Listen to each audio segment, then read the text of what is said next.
Assalamualaikum warahmatullahi wabarakatuh. Kita kembali lagi di pembahasan mengenai hak asasi manusia yang ada di Indonesia. Kali ini kita akan membahas hak asasi manusia dan keadilan gender tentunya. Oke, yang pertama adalah landasan hukum dan filosofi. Jadi keadilan gender ini dalam konteks HAM itu menekankan kesetaraan hak dan kesempatan bagi semua gender termasuk laki-laki, perempuan, dan kelompok non-biner. Di Indonesia, landasan hukumnya meliputi apa saja? Yang pertama itu ada Undang-Undang 1945 pasal 27 yang berisi kesetaraan warga negara, dan pasal 28D itu hak atas perlakuan yang adil. Ada juga terbit Undang-Undang nomor 39 tahun 1999 tentang HAM, itu mengakui hak atas non-diskriminasi berdasarkan gender. Selanjutnya ada konvensi CEDAW.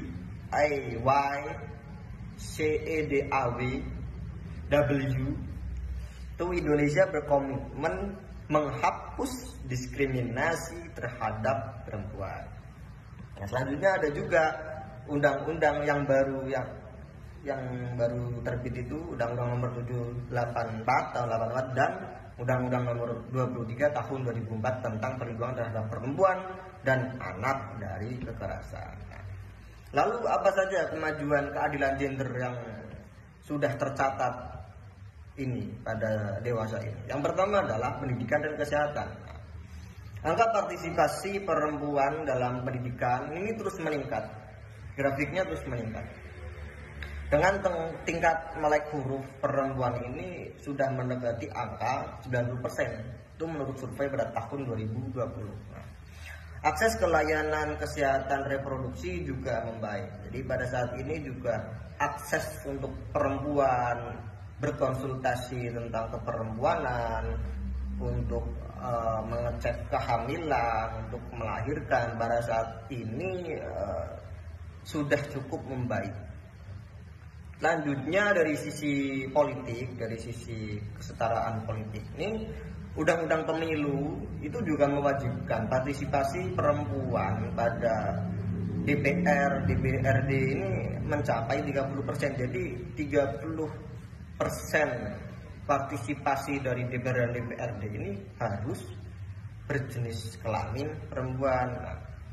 Meskipun pada konkretnya ini representasi aktual ini pada saat ini masih di bawah target, jadi sekitar masih 20% pada pemilu tahun 2024. Tetapi Undang-Undang Pemilu itu mewajibkan kuota 30%, yang mana ini sudah menunjukkan bahwa pemerintah ini sangat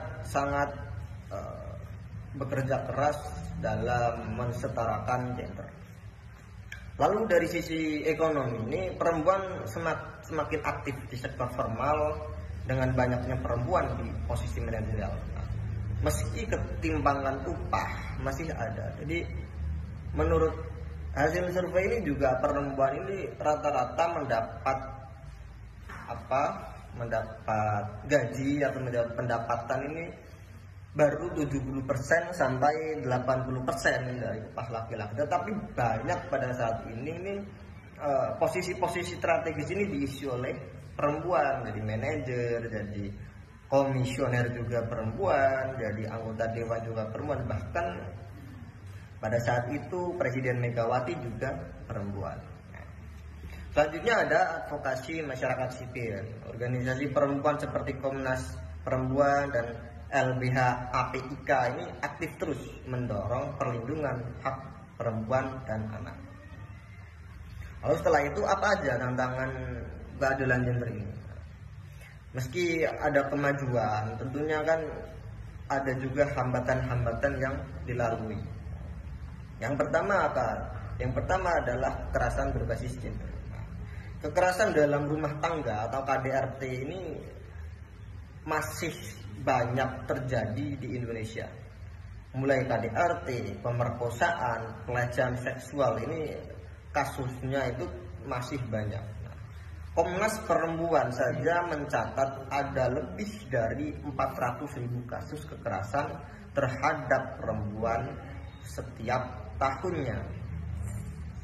Ini pasti yang menjadi warning bagi kita semua bahwa keadilan kesetaraan gender ini walaupun ada kemajuan, tetapi di sisi lain juga ada tantangan yang harus diselesaikan. Contohnya bagaimana caranya menekan kasus KDRT, pemerkosaan dan pelecehan seksual ini agar bisa turun seperti itu. Nah, selanjutnya ada perkawinan anak. Meskipun Undang-Undang Perkawinan tahun 2019 menaikkan usia minimal pernikahan menjadi 19 tahun, yang sebelumnya lupa ya, di bawah lah itu. Dispensasi nikah masih memungkinkan perkawinan anak di bawah umur. Pada kenyataannya ini, walaupun pemerintah mewajibkan perempuan itu menikah pada usia 19 tahun, namun pada prakteknya, terutama di masyarakat pedesaan atau masyarakat di daerah, itu masih banyak terjadi pernikahan usia dini, belum mencapai 19 tahun tetapi sudah dinikahkan. Biasanya itu terjadi karena keterpaksaan atau paksaan dari orang tua. Ini kan menjadi sebuah problem bagi kita semua, bagaimana seharusnya wanita-wanita, perempuan-perempuan ini itu bisa pada saat usia-usia produktif ini bisa melakukan hal-hal yang lebih positif, yang mana hal-hal yang dilakukan itu bermanfaat bagi yang lainnya, seperti dia masih bisa bersekolah, dia masih bisa menjadi wanita karir, masih bisa menghasilkan uang, yang mana kan bisa menaikkan harkat dan martabat perempuan. Selain itu ada juga diskriminasi budaya dan agama. Norma atau yang bisa disebut norma patriarkal. Norma agama dan budaya ini sering digunakan untuk membenarkan praktik seperti poligami, perkawinan anak, atau diskriminasi terhadap perempuan di ranah publik. Jadi poligami ini kadang menjadi isu yang sangat fenomenal, yang mana ada orang beranggapan bahwa menikah lebih dari satu ini baik sesuai anjuran agama. Tapi di sisi lain juga ada kekhawatiran yang mana jika laki-laki tersebut tidak bisa memberikan nafkah lahir dan batin secara adil. Nah, ini kadang agama juga dijadikan sebagai tameng untuk membenarkan hal-hal yang semestinya bisa kita hindari. Ini menjadi tantangan bagi bagi kesetaraan gender. Selain itu ada ketimpangan ekonomi juga melanda kaum perempuan di sektor informal tentu saja, seperti petani, pedagang. Yang perempuan ini seringkali tidak mendapat perlindungan sosial yang memadai. Jadi seperti itulah aspek-aspek kemajuan dan juga tantangan dari kesetaraan gender yang ada di Indonesia. Semoga pemerintah harus lebih aware terhadap kesetaraan gender, terutama Komnas Perempuan dan juga LBH yang APK contohnya, itu harus bagaimana kita semuanya berkolaborasi untuk meningkatkan harkat dan martabat perempuan di Indonesia. Karena Indonesia ini punya tokoh terkenal, yaitu ibu kita Kartini, yang menjadi tokoh emansipasi wanita, yang mendobrak peradaban yang pada saat itu perempuan dianggap sebelah mata, dilecehkan dan lain-lainnya. Karena ibu kita Kartini, harkat dan martabat perempuan bisa menjadi terangkat. Sekian pembahasan tentang kesetaraan gender ini kami cukupkan sampai di sini. Wassalamualaikum warahmatullahi wabarakatuh.